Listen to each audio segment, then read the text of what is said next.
Hello kids, how are you doing? E aí pessoal, tudo bem com vocês? Eu espero que sim, viu? Se cuidem, tomem as medidas de higiene, de precaução, que é muito importante nesse momento que nós estamos vivendo, não é verdade? Bom, mas vamos falar de coisa boa, né? Vamos falar de aprender. Aprender é sempre muito bom, né? Durante essa quinzena, nós vamos falar um pouquinho sobre técnicas de leitura e compreensão de texto. Na língua inglesa, é claro, né? A gente já falou um pouquinho sobre algumas dicas de como você compreender um texto sem precisar traduzi-lo, né?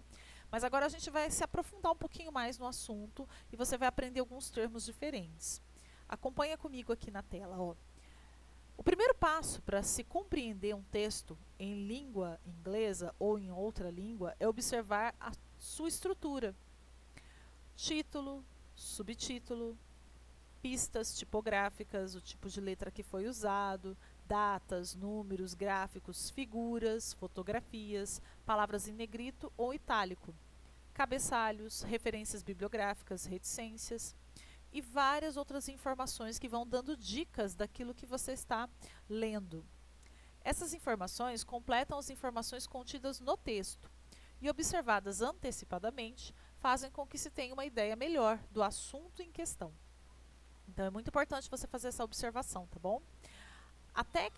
A essa técnica nós damos o nome de inferir, inferência, você adivinhar qual é o assunto do texto mediante uma leitura rápida, ok? Isso é o skimming. É importante observar também as questões referentes ao texto, assim pode-se ter noção do que será cobrado na leitura, e sabendo disso previamente será mais fácil e prático filtrar as informações dentro do texto. Então, o skimming é você começar a tentar fazer hipóteses de leitura, tentar adivinhar o assunto que o texto vai trazer, tentar observar que tipo de texto é esse, se tem imagem, se tem referência bibliográfica, se tem título, como é que está escrito esse título, se tem alguma data, tá bom? Isso é um skimming. Você vai coletando dados sobre o texto para tentar adivinhar o que o texto vai trazer para você, tá bom? O segundo passo é uma leitura minuciosa do texto à procura de informações específicas. Aí você vai pegar todos aqueles dados que você coletou e vai tentar ser um pouco mais específico no texto. A essa técnica nós damos o nome de scanning. Você vai escanear, né? Vai fazer um scanning. Consiste em buscar informações detalhadas dentro do texto, sem que seja necessário fazer uma leitura do texto todo. Geralmente é feita de forma top-down, de cima para baixo, né? Do título para baixo. Enquanto no skimming o leitor leva tudo em conta, considera imagem, considera detalhes, o scanning não, tá? No scanning, rejeita-se os elementos periféricos, quer dizer, aquilo que acompanha, para se ater à seleção de informações importantes, para solucionar os propósitos que levariam à leitura. Bom, primeiro passo, skimming, você coletar esses dados importantes. Scanning é o segundo passo, você fazer uma leitura rápida de cima para baixo, né? E buscando algumas informações detalhadas. E o terceiro passo é uma leitura mais cuidadosa. E aí você vai levar em conta aquilo que você conhece sobre o assunto do texto, o seu conhecimento, vai considerar os cognatos, tanto os cognatos que são aqueles que te ajudam a compreender o texto, como aqueles que são falsos cognatos, que são palavras que parecem que significam aquilo, mas não significa, né? Um exemplo disso é a palavra push. Push parece puxar, mas na realidade é empurrar, né? E isso é uma falso cognato, é um falso cognato. Bom, palavras cognatas são aquelas que a gente já viu várias vezes, possuem a mesma origem que a gente usa em português e, em consequência disso, a grafia é semelhante. E o significado é o mesmo. Caso encontre uma palavra que você não saiba o significado, não consulte o dicionário, nem o tradutor, pois às vezes ele apresenta vários significados e você correrá o risco de fazer uma escolha de tradução de sentido errada, tá bom? O próprio contexto vai fazer você entender, que você infira, que você compreenda o significado daquela palavra. Não se prenda à tradução da palavra por palavra, pois o mais importante é a compreensão geral do texto. E isso eu tenho falado com vocês algumas vezes, né? O importante não é você ficar traduzindo o texto, mas compreender aquilo que o texto traz para você como num todo. Bom, Se você considerar essas dicas, essas técnicas do skimming, do scanning, das palavras cognatas, você vai evitar algumas headaches, algumas dores de cabeça, ok? E com a prática, ler e compreender um texto em inglês vai deixar de ser um bicho-papão e vai ser algo bem simples para você, tá bom? Aqui nesse quadro eu tenho um resumo daquilo que a gente acabou de falar. Skimming, leitura rápida, permite responder algumas perguntas como qual é a sua primeira reação ao texto, o que o texto é sobre o quê. Scanning, leitura com o objetivo de encontrar algumas informações específicas no texto, busca de palavras-chave no texto, lê se as informações ao redor dessas palavras, é algo mais detalhado e procura responder questões sobre o texto. Cognatos, se as palavras são semelhantes ou são iguais ao significado, é o mesmo, ok? Vamos fazer um teste que não está na sua folha? Não está aí, porque nós vamos trabalhar com um texto diferente, nós vamos trabalhar com um vídeo, tá bom? Eu vou acessar o vídeo aqui para vocês. Vamos lá. Opa. Ok. Opa, cadê o vídeo? Isso. Bom, vamos lá então. Você dando uma olhada assim, fazendo um skimming, você repara aí que esse texto vai trazer para você comic strip, um quadrinho. Olha, tem um desenho, talvez você já conheça esse desenho, The Loud House, e quando você fala The Loud House, você pensa, ah, eu conheço esse desenho, eu já assisti, eu conheço a história dele, né? Aqui eu tenho algumas informações importantes, written by, que são os escritores, quem escreveu, storyboard by, direct by, ok? Vamos tentar assistir então, para você ver, ele é rapidinho, 2 minutinhos, tá? E aí você tenta aplicar aquelas técnicas, ok? Primeiro tenta compreender qual é o assunto da história, qual é a problemática da história, tá bom? Vou colocar aqui para você pensar em algumas perguntinhas, ó. Esse rapazinho aqui, o nome dele é Lincoln, ok? Ele tem uma família bem diferente. Eu quero saber o que tem de diferente na família dele. Né? O que a família dele é diferente da nossa?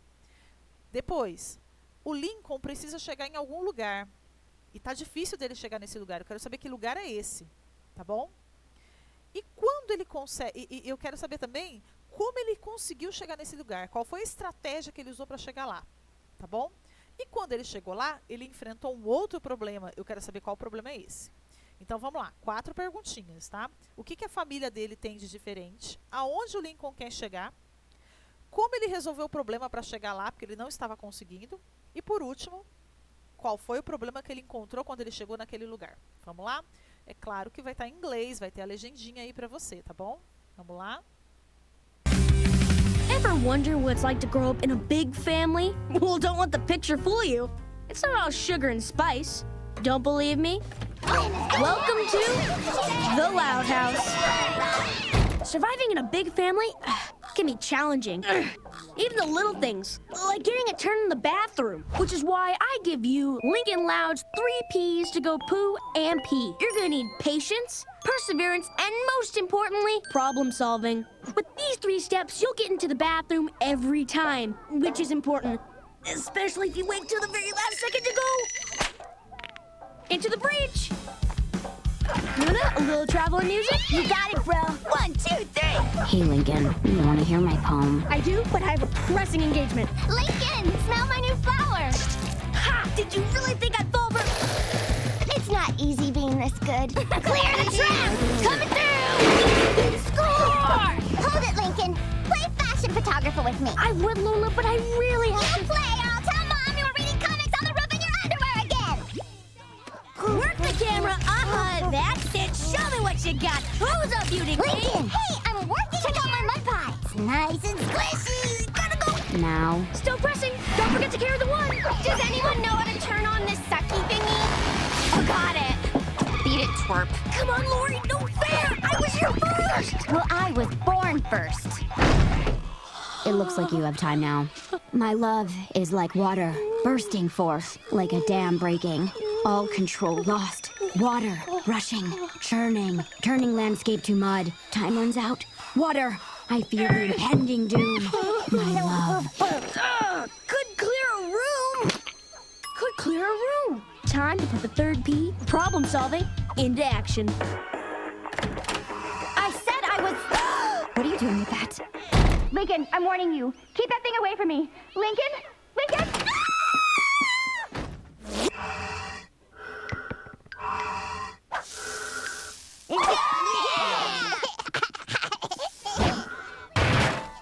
said, surviving in a big family can be challenging, but it's not impossible. Now, if you'll excuse me, pressing engagement. Oh, yeah! Oh, sweet relief! Hey, we're out of toilet paper. Guys, there's no toilet paper. Can someone bring me a new roll?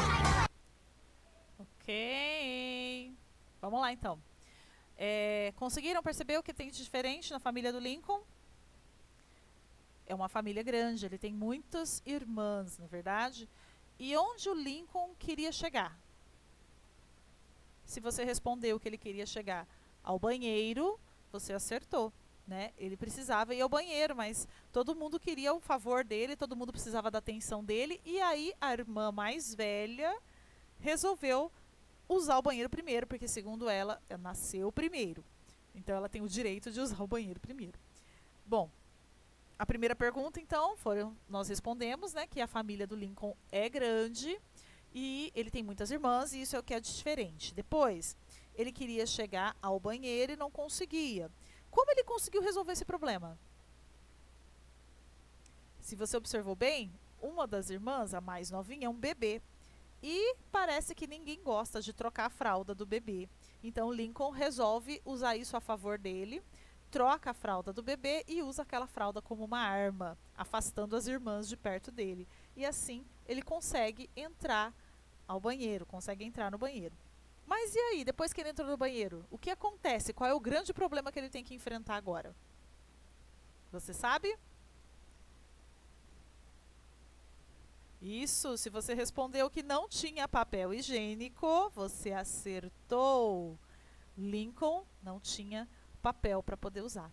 Bom, a gente descobriu tudo isso porque a gente sabe tudo que estava falando em inglês, porque tudo que estava na legenda a gente sabia? Não, a gente descobriu isso porque nós usamos os recursos visuais para nos ajudar, né? O desenho ia trazendo muitas informações importantes para nós. E a gente foi utilizando as nossas informações de conhecimento prévio, aquilo que a gente já conhecia sobre o desenho, para poder fazer a inferência da história, para poder compreender a história. Agora, nós vamos fazer isso de uma forma mais direta em textos, tá bom? Eu espero que você tenha curtido aí a nossa pequena historinha do The Loud House, ok? Se você tiver alguma dica também pode passar lá no Facebook para a Teacher, que a Teacher usa a sua dica na próxima aula, tá bom? Vamos lá então, primeiro exercício. Leia o verbete de dicionário. O verbete de dicionário você sabe que é aquele trecho onde eu tenho uma palavra e logo a explicação do significado daquela palavra, né? Então, leia o verbete do dicionário eletrônico, não é um dicionário de papel, é um dicionário eletrônico tirado da internet e responda as perguntas. Significado de word cloud em inglês. Word cloud, none. None é um substantivo, ok? Aqui eu tenho a forma como é falada a palavra, tá? A descrição fonética da palavra. Aqui eu tenho a descrição. Any electronic image that shows words used in a particular piece of electronic test or series of tests. The words are different size according to how often they are used in the test. Ótimo. Agora nós vamos usar aqueles recursos que nós falamos lá atrás. Observar as imagens. Olha aqui, eu tenho um exemplo de uma word cloud aqui. Eu tenho aqui o recurso tirado da onde foi tirado esse desenho. Eu tenho aqui, ó, os locais onde você pode compartilhar essa informação, né? E eu tenho algumas palavras que são cognatas, bem parecidas com o nosso português. Electronic, image, que mais? Used, particular, test, different, according, ok? Pensando nisso aí, você vai marcar verdadeiro ou falso de acordo com o que está aqui nesse texto, de acordo com o que você conseguiu compreender de uma word cloud, ok? De acordo com o texto, responda verdadeiro, true, or F, falso. Você vai ler e vai tentar descobrir verdadeiro ou falso, tá? Tente não usar dicionários, nem mesmo o eletrônico para tentar fazer isso. Tente você compreender de acordo com o que está escrito aqui, ok? E com o que está aqui. Faça uma comparação e tente responder verdadeiro ou falso. Vamos lá então. Observe o word cloud abaixo e responda. Olha, isso aqui é um exemplo de word cloud. Olha que legal, ó. Parece uma nuvem bem densa, só que é uma nuvem de palavras, tá vendo? Muitos textos eletrônicos trazem esse tipo de texto para poder sintetizar ideias, sintetizar o assunto de um texto, sintetizar, por exemplo, o tema de um texto, ok? E é muito legal porque, assim, quando você quer dar ênfase numa palavra, você coloca ela de um tamanho maior. Olha aqui o hello. Olha como ele está grande, bem no meio. E quando você não quer dar tanta ênfase na palavra, você faz ele menorzinho. Olha o tamanho do olá. Aí depois eu tenho um outro menorzinho aqui, mono. E eu tenho algumas outras bem pequenininhas, tá vendo? E o hello se repete. E hi, bonjour, aloha, tá vendo? São várias palavrinhas colocadas de uma forma que você acaba criando um desenho resumindo, sistematizando uma ideia, tá bom? Bom, qual é a palavra mais enfatizada? Justifique a sua resposta. Por que você acha que uma palavra em inglês foi escolhida como a mais importante, a mais relevante? Por que não foi uma em português? Olá. Por que não foi uma em espanhol? Né? Então você vai fazer aí a sua elaboração da sua resposta. Porque você acha que foi o hello em inglês bem grande aqui. Assinale a alternativa, em sua opinião, qual é o tema principal dessa nuvem? Essa nuvem vai falar sobre o quê? Ok? Tudo bem? Vamos lá então, próximo exercício. Bom, aqui eu já tenho outro tipo de texto. Né? Você vai ler os documentos com os seguintes objetivos na mente. Então, quando você for ler os documentos, eu quero que você pense em identificá-los, identificar os tipos de documentos que tem aí, né? O que é um RG, é uma carteira de estudante, é uma carteira de motorista, verificar as informações que cada um traz data de nascimento, traz local de nascimento, traz a validade, traz o local onde mora, tá? Depois vai resolver as atividades que se seguem. Vamos lá então. Vou tentar dar uma diminuída na página para que os documentos caibam todos na mesma página. Vamos lá. Aí. Primeiro documento aqui, ó, tem a fotinha da moça, ok? Republic of Malawi. E aí eu tenho os dados, você vai olhando os dados com calma, tem algumas datas, ó, date of expiry, date of issue. Aí o segundo documento é outra moça, essa daqui o nome dela é sex, female, Maria Ena Chikonde é o nome, tá bom? Aqui eu tenho Sarah, college student, surname Lewis, Sarah Lewis, ok? Expiry date é a data de validade do documento, tá bom?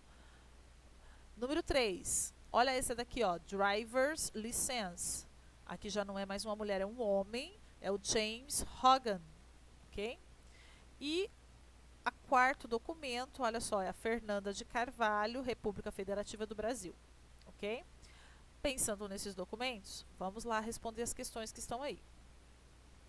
Primeira questão, indique as informações que estão presentes em cada documento, marcando um X para cada item que você encontrar. Então, você vai lá no item 1, no documento 1, vai ver, tem o nome da pessoa? Se tiver, você marca um X, se não tiver, você não marca nada.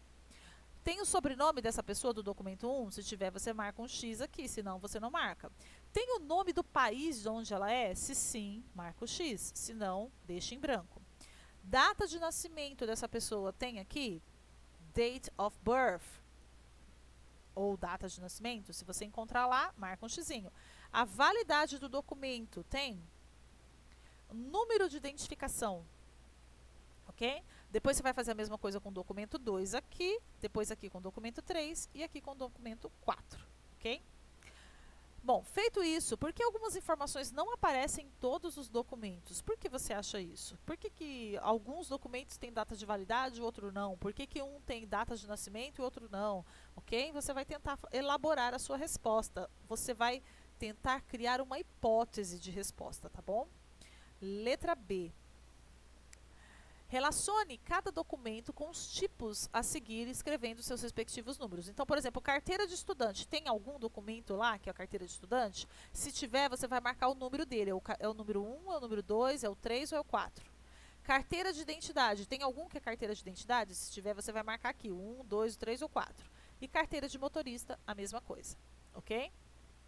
Vamos lá, próxima atividade. Eu gosto muito de trabalhar com comic strips porque elas são divertidas, né? E são fáceis da gente trabalhar, né? Vamos lá. Leia o quadrinho abaixo. Look, Mott, a cat bed. Thanks, but I already have one. Observa bem os desenhos. Observa aí a relação que tem do bichinho com o objeto que está aqui e o que ele preferiu. Pensando nisso, você vai tentar descobrir aí qual é o nome do gato, porque ele não aceitou a cama de gato que a sua dona ofereceu. Qual frase no quadrinho expressa essa negativa, que ele não quer essa? Você vai escrever essa frase aqui. Na frase I already have one, qual é a intenção desse gato? Reclamar, agradecer ou justificar? Justificar significa explicar o porquê sim ou o porquê não de alguma coisa, tá bom? 6. Você se lembra o nome em inglês para quadrinhos? Ok? Vamos ver quem é bom de memória. Próximo. Muito bonitinho esse quadrinho, eu amei. Vamos lá. Olha que lindinha essa situação. As imagens vão te ajudar bastante, né? A girl with balloons. She has 3 balloons. 1, 2, 3. And she's playing with the balloons. Ela está brincando com os balões. Olha lá que interessante. Up, up. And away. Oops. Maybe 4 balloons. Ok? Explique em português a brincadeira da menina do quadrinho acima. O que você acha que ela está tentando... Do que ela está tentando brincar com esses balões? B. Qual a palavra que indica para cima em inglês? Qual dessas que ela usou aqui que você acha que é para cima? No pensamento da menina, suas tentativas não deram certo por quê? O que ela acha que faltou para poder dar certo a brincadeira dela? Ela não tem certeza de que acrescentando mais balões conseguiria subir. Qual é a palavra que expressa essa incerteza? Tem uma palavrinha aí que tem esse significado de que ela não está certa de que pode dar certo, né? Ela não está certa, que talvez dê certo. Qual seria essa palavra talvez em inglês? Kids, that's all for today. É só isso por hoje, tá? Eu espero que vocês tenham gostado. A partir de agora a teacher vai colocando algumas coisas diferentes nas nossas videoaulas. E acessem o site do Facebook. A teacher também vai colocar algumas coisas lá. Eu coloquei um videoclipe de um rapaz, o CG5. Ele tá falando, ele fez uma música sobre essa situação de ficar em casa. Acessa lá, comenta, né? Dá o seu like, faz o seu comentário, responde a pergunta que tá lá também, tá bom? Se vocês quiserem entrar em contato comigo, eu estarei lá online, é só chamar para conversar. Bye, bye!